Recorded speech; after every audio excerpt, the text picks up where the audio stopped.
샬롬 김윤교 목사입니다. 오늘 우리들은 레위기 6장 8절에서 7장 38절의 말씀을 근거해서 하나님 앞에서 거룩하라 라는 제목을 가지고 함께 하나님의 말씀을 생각해 보겠습니다.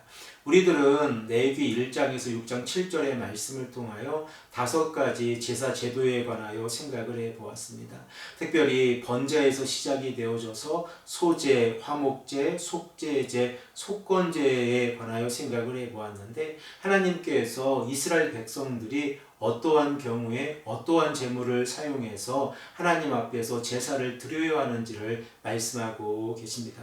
그리고 6장 8절에서 7장 38절의 말씀을 우리가 생각을 해보면, 하나님께서 아론과 그의 제사장들이 하나님 앞에서 제사를 드릴 때에 어떠한 부분에 유의하여서 하나님 앞에서 제사를 드려야 하는지를 우리에게 말씀하고 계십니다. 특별히 레위기 6장 8절에서 7장 38절의 말씀에 기록되어져 있는 이 5가지 제사의 순서를 생각을 해보면, 화목제가 세 번째에서 마지막으로 이동했다는 사실을 우리가 생각해 볼 수 있습니다. 그래서 그 순서가 번제, 소제, 속제제, 속건제, 화목제로 기록되어져 있습니다. 그 이유를 우리가 생각을 해보면, 전반부에 기록되어져 있는 이 내용 가운데에서는 하나님께서 신학적인 순서에 따라서 이 제사 제도를 말씀하고 계시다고 하면, 후반부에 기록되어져 있는 이 내용 가운데에서는 제사장들이 실질적으로 제사를 드리는 빈도수에 따라서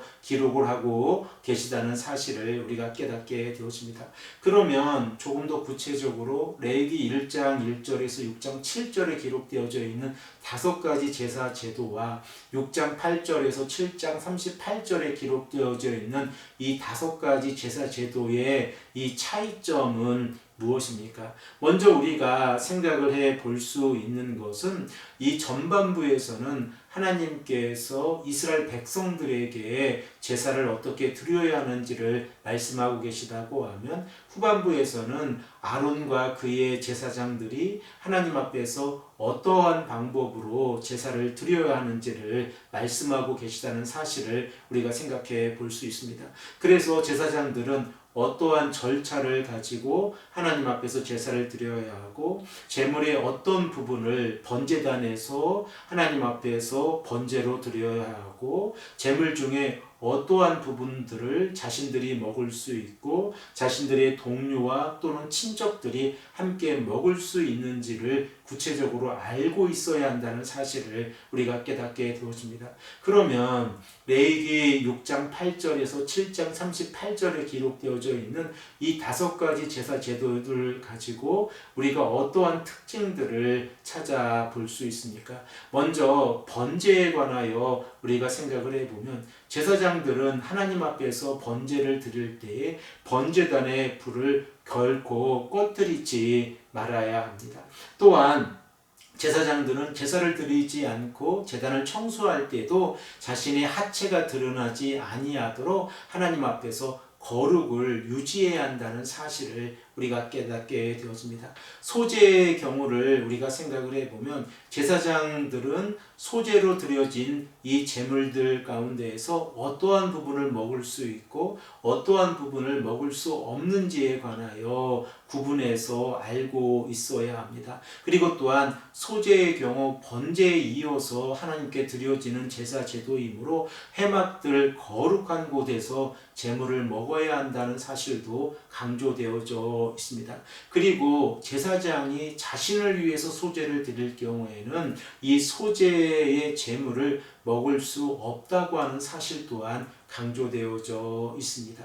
속죄제의 경우 피를 가지고 성소에 들어가서 속죄 의식을 행하게 되어지므로 제물의 고기를 절대적으로 먹을 수 없다고 하는 사실을 하나님께서는 제사장들에게 말씀하고 계십니다.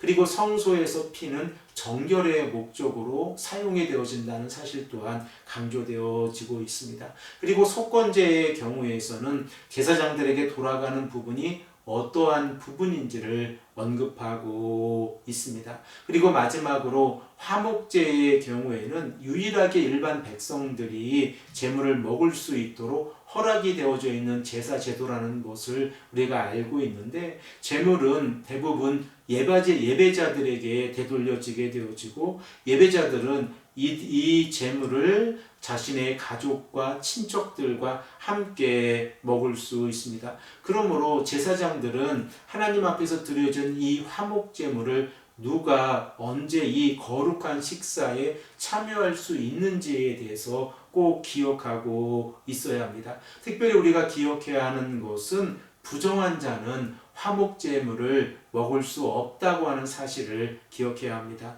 우리 이 시간에 레위기 7장 20절의 말씀을 한 목소리로 읽겠습니다. 만일 몸이 부정한 자가 여호와께 속한 화목제물의 고기를 먹으면 그 사람은 자기 백성 중에서 끊어질 것이요. 하나님 앞에서 화목제물로 이스라엘 백성들이 함께 식사를 나눌 때에 부정한 자가 하나님 앞에서 하나님께 드려진 제물을 먹게 되어지면 그 제사가 부정하게 되어지므로 하나님께서는 부정한 자는 화목제물을 먹지 못하도록 금지하고 계시다는 사실을 우리가 깨닫게 되었습니다. 그리고 레위기 7장 22절에서 27절의 말씀 가운데에서는 화목제와 관련돼서 고기를 먹는 규례에 대해서 조금 더 구체적으로 말씀하고 계신데, 그 핵심적인 내용은 기름과 피는 먹을 수 없다라고 하는 사실입니다. 그리고 만일 누구든지 기름과 피를 먹게 되어지면 백성들 가운데에서 끊어지게 되어진다는 사실을 깨닫게 되어집니다. 그리고 또한 이 기름은 백성들이 먹지 아니하고 다른 용도로는 사용을 할 수 있다는 사실을 깨닫게 되어집니다. 그리고 동물 제사에서 이 피가 속죄의 기능을 가지고 있으므로 이스라엘 백성들은 피를 먹을 수 없다고 하는 사실을 우리가 기억하고 있어야 합니다. 마지막으로 7장 28절에서 36절의 말씀을 통해서는 제사를 집행하는 제사장들에게 백성들이 드리는 분깃이 어떠한 분깃이 있는지에 대해서 말씀하고 있습니다. 우리들은 이렇게 레위기 1장에서 7장 38절의 말씀을 통하여 5가지 제사 제도에 관하여 생각을 해보고, 이 제사 제도가 신약 성경에 어떻게 적용이 되어졌는지도 함께 생각을 해보았습니다. 하나님께서 이스라엘 백성들에게 5가지 제사 제도를 말씀하고 계신 이유는 이스라엘 백성들이 하나님 앞에서 거룩한 삶을 살아가기를 원하고 계시기 때문에 그렇습니다. 사랑하는 성도 여러분, 우리들은 어떠한 삶을 살아가고 있습니까? 하나님께서는 이스라엘 백성들이 하나님과 같이 거룩한 삶을 살아가기를 원하고 계십니다. 그러므로 하나님께서는 내가 거룩하니 너희도 거룩하라 라고 말씀하고 계시지 않습니까? 우리들의 삶이 하나님 앞에서 거룩한 삶을 살아가는 것이 얼마나 소중한지를 다시 한번 기억하고, 이 아침에 하나님 앞에서 간절히 기도하시는 귀하고 복된 성도님들이 되시기를 간절히 축복합니다. 함께 기도드리겠습니다.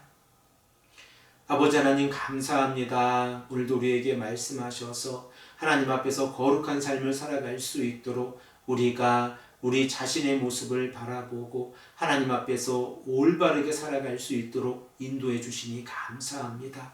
특별히 하나님께서 이스라엘 백성들에게 5가지 제사 제도를 통하여 거룩을 강조하고 계신 것처럼 우리들의 삶이 하나님 앞에서 거룩한 삶을 살아갈 수 있도록 인도하여 주시옵소서.